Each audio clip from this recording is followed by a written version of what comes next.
What if the person you're trying to become is built entirely on pain, not who you truly are, but who you feel forced to be because of what happened to you? And if that's true, then who are you without the pain?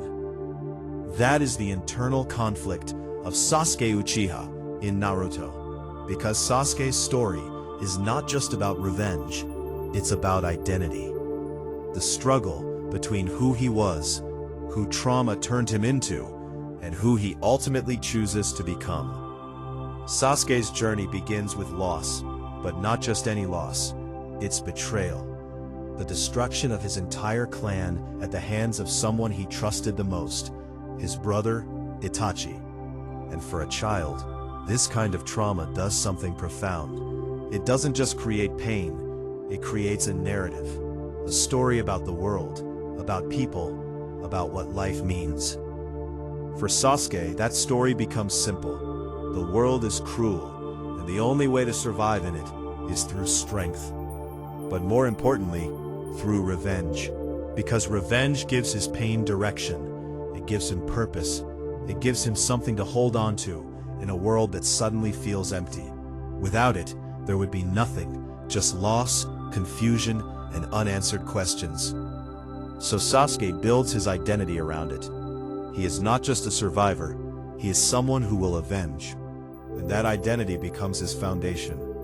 Everything he does, every decision, every relationship, every sacrifice is filtered through that goal. He trains relentlessly. He distances himself from others. He suppresses emotion, because in his mind, anything that doesn't serve his purpose is a distraction. And this is where the conflict begins. Because even though Sasuke isolates himself, he still forms bonds. With Naruto Uzumaki, with Sakura, with his team. And those bonds challenge his identity. Because connection introduces something that revenge cannot coexist with. Attachment. And attachment creates vulnerability. This is why Sasuke pushes people away. Not because he doesn't care, but because he does. And caring threatens his mission. It creates doubt.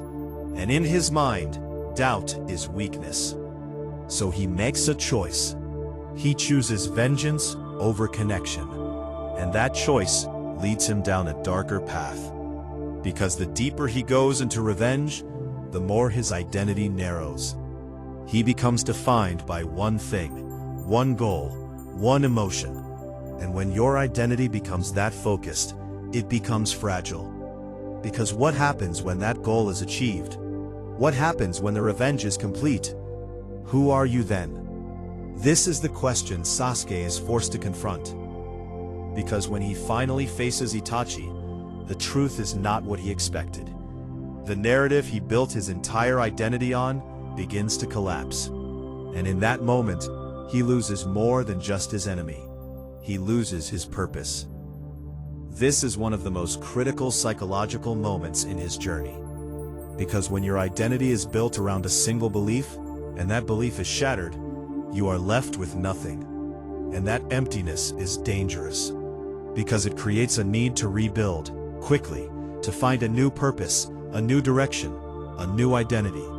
And for Sasuke, that new identity becomes rebellion. He shifts from revenge against one person to anger against an entire system, the village, the structure, the world that allowed everything to happen. And in this shift, his anger expands. It becomes broader, more complex, more destructive. But at its core, it is still the same. Pain seeking direction. Sasuke's journey from vengeance to rebellion shows how unresolved trauma evolves, how it adapts, how it finds new targets when old ones are gone. Because the root issue has not been addressed, it has only been redirected. And this is where his story becomes deeply human. Because many people go through this. They define themselves through pain, through what happened to them, through what they lost. And when that identity no longer holds, they struggle to find a new one. Sasuke's turning point comes through confrontation, not just with others, but with himself. Through his interactions with Naruto, he is constantly reminded of another path. A path that does not ignore pain, but does not allow it to define identity either. Naruto represents resilience, connection, the ability to move forward without becoming consumed by the past.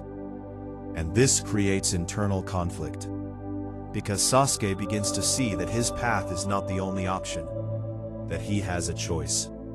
And that realization is powerful, because once you realize you have a choice, you are no longer a victim of your past. You become responsible for your future. Sasuke's eventual shift toward redemption is not immediate. It is not easy.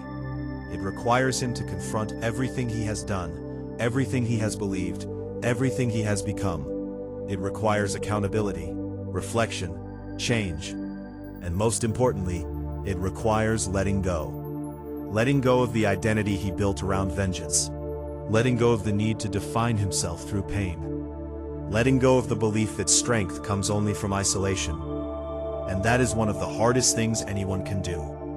Because when you let go of an identity, even if it's harmful, you lose something familiar. Something that once gave you purpose.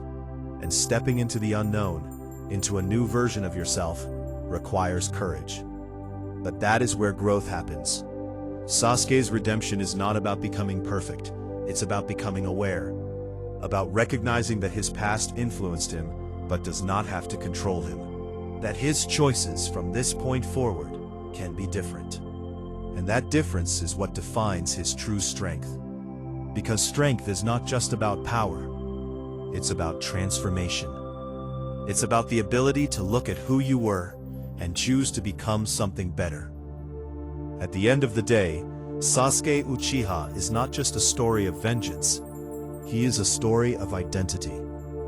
Of how pain can shape you, but does not have to define you. Because the most important battle is not against others, it's against the version of yourself you no longer want to be.